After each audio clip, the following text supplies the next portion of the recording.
Most powerful forces in history, actually, is human stupidity. We know that nuclear weapons could destroy the whole of human civilization.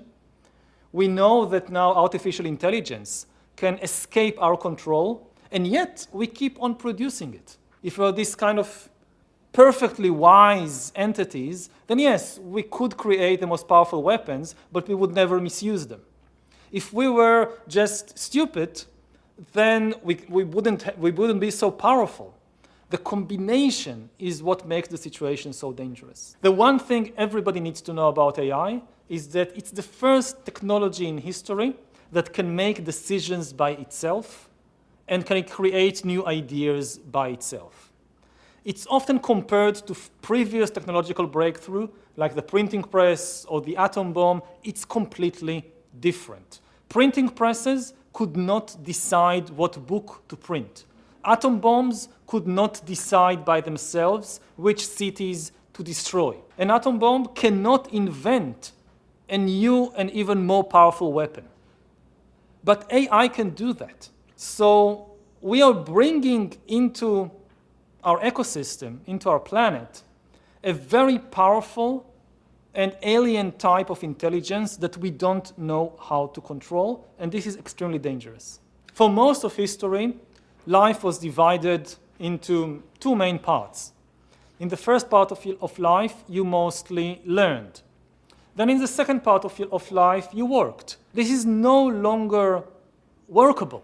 Nobody has any idea how the job market would look like in 10 or 20 years. Nobody knows what kind of skills people will need. To stay relevant, people will have to continuously learn and reinvent themselves again and again when they are 30, again when they are 40, when they are 50, when they are 60, or they'll be left behind and become irrelevant. How do you retrain your workforce repeatedly? Based on what resources? It's also a huge psychological challenge because learning new things and changing yourself is very stressful. You do it when you're 15 because you have no choice. But can you do it again when you're 40? Can you do it again when you're 60?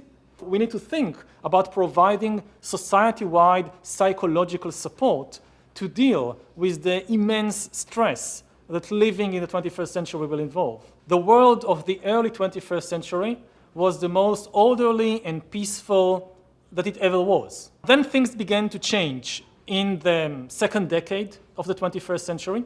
The global order, which was based on common values and interests, was attacked from all sides, but those who attacked it did not offer any alternative. And when you destroy order without an alternative, what you get is chaos. And we are now in the third decade of the 21st century, seeing a sharp rise in the incidence of wars all over the world.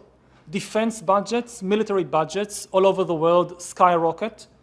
Money increasingly goes to tanks and cyber weapons instead of to nurses and teachers. It could even be that we are already in the midst of the Third World War and we just haven't realized it yet.